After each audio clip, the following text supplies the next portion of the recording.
انی معکم کہ میں تمہارے ساتھ ہوں، یعنی میری مدد تمہارے ساتھ ہے۔ فثبتوا الذین آمنوا، بس ثابت قدم رکھو ان لوگوں کو جو ایمان لائے، کہ تمہارا مومنوں کے درمیان رہنا ان کی ثابت قدمی کا ذریعہ ہے۔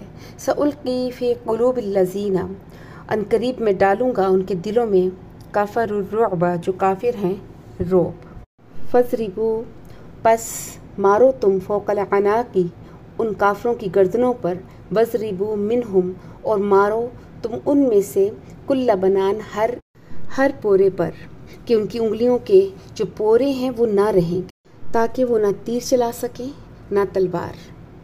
ذالک، یہ بھی انہم، اس سبب ہے کہ شاقوا اللہ ورسولہ، کہ انہوں نے مخالفت کی اللہ کی اور اس کے رسول کی۔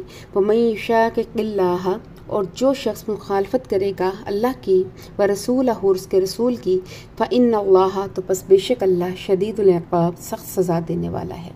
ذالکم فذوقوہ، پس چکھو تم اس کو، وَأَنَّ لِلْكَافِرِينَ عَذَابَ النَّارِ، اور بے شک کافروں کے لیے دوزخ کا عذاب ہے، کہ اس وقت اللہ نے جو ان کو ذلت میدان جنگ میں کافروں کو دکھائی، جو ان کو ذلت اٹھانی پڑی کمزور لوگوں کے ہاتھوں، تو یہ تو وہ عذاب تھا جو ان کو دنیا میں نصیب ہوا، اور آخرت کا عذاب اللہ نے ان کے لیے الگ بچا کے رکھا ہے۔ جب بھی ایسا ہوتا ہے کہ ایک طرف مادی فائدہ ہو اور دوسری طرف دینی فائدہ، تو یہ تقسیم خود اس بات کا ثبوت ہے کہ خدا کی مرضی دینی فائدے کی طرف ہے، نہ کہ مادی فائدہ کی طرف۔ اسلامی جدوجہد کا نشانہ کبھی بھی معاشی مفاد حاصل کرنا نہیں ہوتا، بلکہ اسلامی جدوجہد کا نشانہ ہمیشہ باطل کا زور توڑنا ہوتا ہے، چاہے وہ نظریاتی طاقت کے ذریعے ہو یا حالات کے اعتبار سے مادی طاقت کے ذریعے۔ جنگ بدر میں بھی یہی آزمائش تھی مسلمانوں کی اور صحابہ کی، کہ وہ لوگ دنیاوی فائدے کی طرف جاتے ہیں یا دینی فائدے کی طرف، اور وہ کامیاب رہے۔ اور ایسے اہل ایمان مقابلے کے وقت جو چیز ان کو مطلوب ہوتی ہے وہ ہوتی ہے ثابت قدمی۔ انہیں کسی حال میں بھی، ایک مومن کو کبھی اللہ سے بددل نہیں ہونا چاہیے۔ اس ثابت قدمی کا نقد انعام اللہ کی طرف سے ملتا ہے، اور وہ یہ ملتا ہے کہ جو بھی مسلمانوں کے دشمن ہوتے ہیں، جب مسلمان حق پہ کھڑا ہو جائے تو اللہ ان کے دلوں میں رعب ڈال دیتا ہے، اور وہ گروہ مسلمانوں سے مروب ہو جاتے ہیں، اور پھر ان کو کوئی چیز بھی شکست سے نہیں بچا سکتی۔ تو اللہ پاک ہم مسلمانوں کو ایسی ثابت قدمی، ایسے ایمان سے نوازے کہ جس ذلت کی گڑھوں میں آج ہم مسلمان گرے ہوئے ہیں ان سے ہم نکل سکیں۔ وآخر دعوانا ان الحمد للہ رب العالمین۔